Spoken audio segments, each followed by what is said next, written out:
오늘 본문은 이 포도원 주인이 포도원에서 일할 일꾼을 이 장터에 나가서 불러오고 또 일을 시키는 것을 소개해주고 있습니다.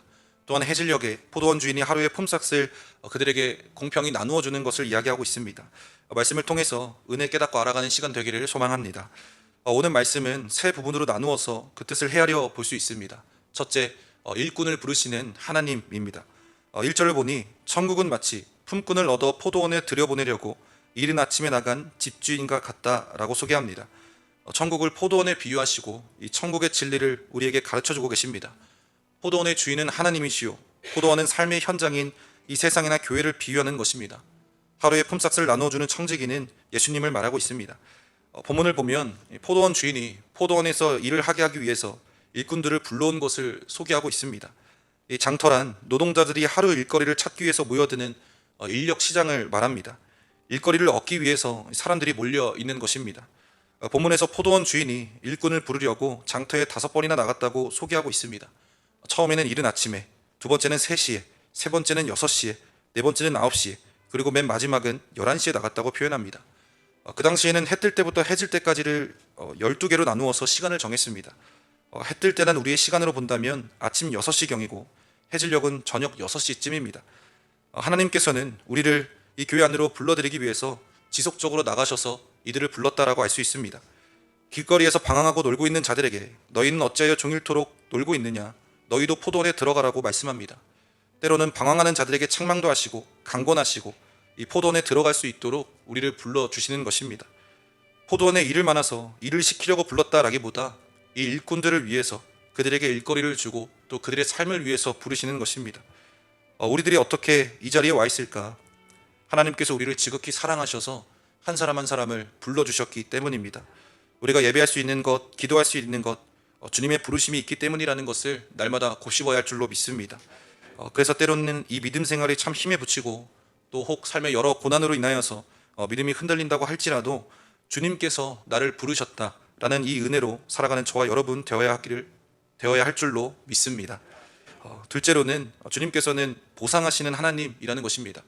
8절부터 15절까지 내용을 보면 이 포도원의 주인이 이 청지기들에게 품꾼들을 불러서 나중에 온 자들로부터 시작해서 먼저 온 자까지 삭슬 주라고 지시를 합니다. 나중에 온 자부터 임금을 주기 시작했는데 맨 나중에 온 자에게 한 데나리온을 주었다라는 것입니다.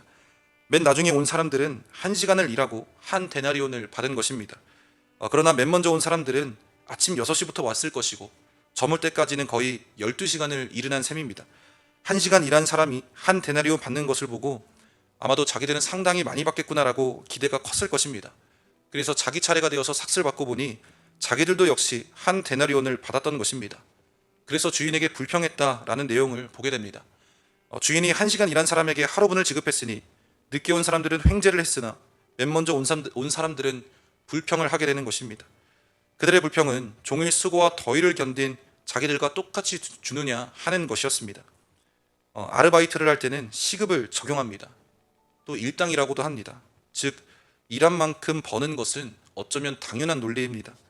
일꾼의 주관적인 생각으로 또 세상의 가치로는 충분히 할 수 있는 불평으로 보여집니다. 그러나 우리는 일꾼 중심이 아니라 이 주인 중심으로 이것을 다시 바라봐야 합니다. 사실 주인은 맨 먼저 온 일꾼들에게 일당 계약을 한 데나리온 주기로 약속했기 때문에 약속대로 그들에게 한 데나리온을 지급한 것입니다. 그렇기 때문에 틀린 것이 없는 것입니다. 혹시 덜 주었다면 모르지만 이 온 사람들에게 약속을 지켰습니다. 나중에 온 사람에게 맨 먼저 온 사람들과 똑같은 임금을 준 것은 주인의 뜻이라는 겁니다. 이것은 청지기의 실수로 그리 된 것도 아니고 일꾼들의 요청에 의해서 그렇게 된 것도 아닙니다. 이 포도원 주인이신 하나님의 뜻에 따라 그리 되었다는 것입니다. 예수님이 이 비유를 통해서 교훈하고자 하시는 것은 이 하나님 나라의 일꾼으로 부름받은 우리들에게는 그 부름의 시기와 관계없이 동일하게 구원이 주어진다라는 것입니다. 누구든지 예수님을 믿기만 하면 먼저 믿은 자나 나중에 믿은 자나 똑같이 구원받게 됩니다. 어릴 때부터 예수님을 믿은 자나 늙어서 예수님을 믿은 자나 구원받는 데에는 차이가 없다라는 것입니다. 다만 문제가 있다면 그것은 연륜이 아니라 열매인 줄로 믿습니다. 오래 믿었다고 칭찬받고 신앙의 연륜이 짧다고 책망을 받는 것은 아닙니다. 하나님께서 각 사람의 신앙의 평점을 매기신다면 그 기준은 열매라는 것입니다. 이 열매라는 것을 근거로 어떤 사람에게는 상급이 주어지고 또 어떤 사람들은 겨우 구원받고 또 어떤 사람들은 아예 그곳에서 제외되기도 한다는 것이 이 말씀의 가르침인 것입니다. 결국 예수님께서는 먼저 된 자로서 나중되고 나중된 자로서 먼저 될 자가 많다고 말씀하신 것은 그 믿음을 인정받아서 일찍 부르심을 받았다 하더라도 하나님 약속에 집중하지 않고 다른 사람들과 자신을 비교하며 경쟁하는 마음을 갖게 된다면 오히려 나중된 자들로 인해 구원의 기쁨을 잃어버릴 수도 있다는 말씀인 것입니다. 우리가 많은 것을 받고서 만족하거나 감사하지 못하는 가장 큰 이유는 다른 사람이 받은 것과 비교하기 때문입니다. 자신보다 더 큰 축복을 받은 사람들과 자신을 비교하기 때문입니다.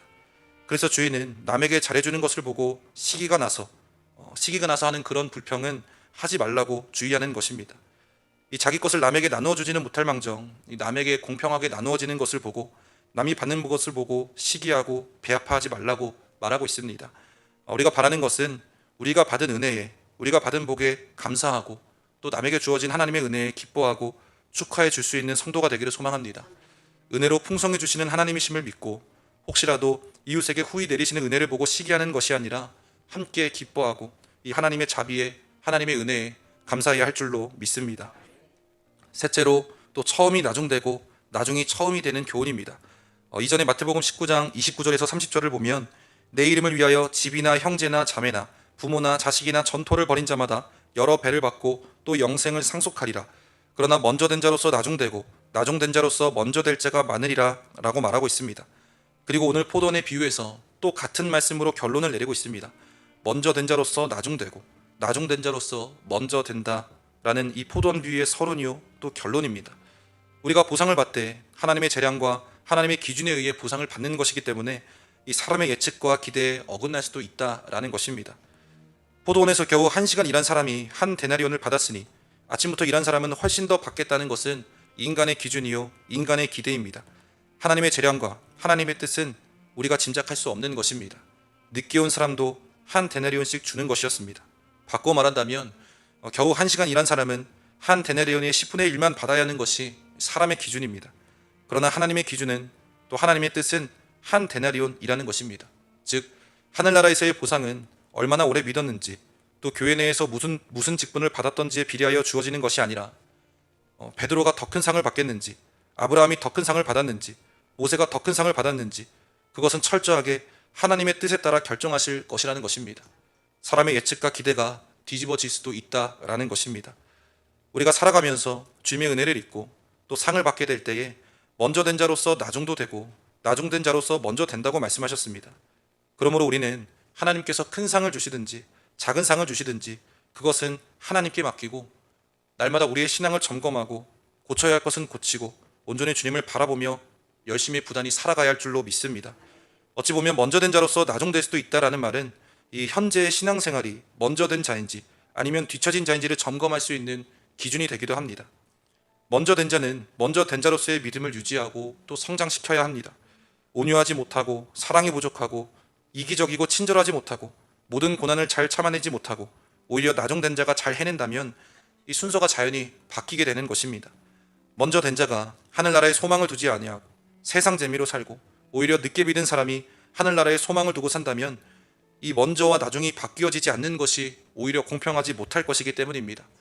사랑하는 성도 여러분, 오늘 본문의 말씀을 통해서 우리 믿음을 점검하기를 소망합니다. 첫째는 우리는 예수님을 믿고 구원을 얻도록 우리를 불러주신 하나님께 감사해야 합니다.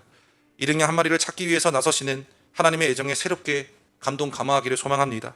둘째, 긴 인생을 하루로 축소한다면 우리의 삶은 해질녘의 품삯을 받기 위해서 일하는 하루라고 말할 수 있습니다. 낮이 지나고 석양이 지면 우리는 일한 대로 주인의 계산대 앞에서 내가 일한 것을 내놓고 평가를 받아 또 주인이 주시는 상을 받아야 하는 존재들입니다. 해질녘에 곧 찾아오는 것을 아는 사람은 누구보다 그 인생을 정직하게 살 것입니다. 누구와도 사랑을 가지고 아끼며 살 수 있을 것입니다. 원수까지도 품고 살 수 있게 될 것입니다. 아무리 어려움도 몇 시간만 지나면 주님이 오실 것이므로 참아낼 수 있는 것입니다. 상을 받던 벌을 받던 오늘 하루로 결정나게 되는 것이 참 중요한 일꾼의 하루가 된다는 것입니다. 그렇게 주님의 인재와 성령의 동행하심을 믿고 경험하는 저와 여러분 되기를 소망합니다. 우리 삶을 돌아보고 하루살이와 같은 우리의 인생 올바르게 살아내어서 우리가 먼저 된 자이던 나중된 자이던 주님 주시는 후한복을 누려가는 저와 여러분 되시기를 주님의 이름으로 소망합니다. 주님 앞에 주님, 저 이런 열심을 내서 살았습니다. 저 이렇게 열심히 일했습니다. 주님 열심히 바라봤습니다. 이렇게 고백하고 칭찬받는 믿음의 성도다 되시기를 주님의 이름으로 간절히 소망합니다. 기도하시겠습니다.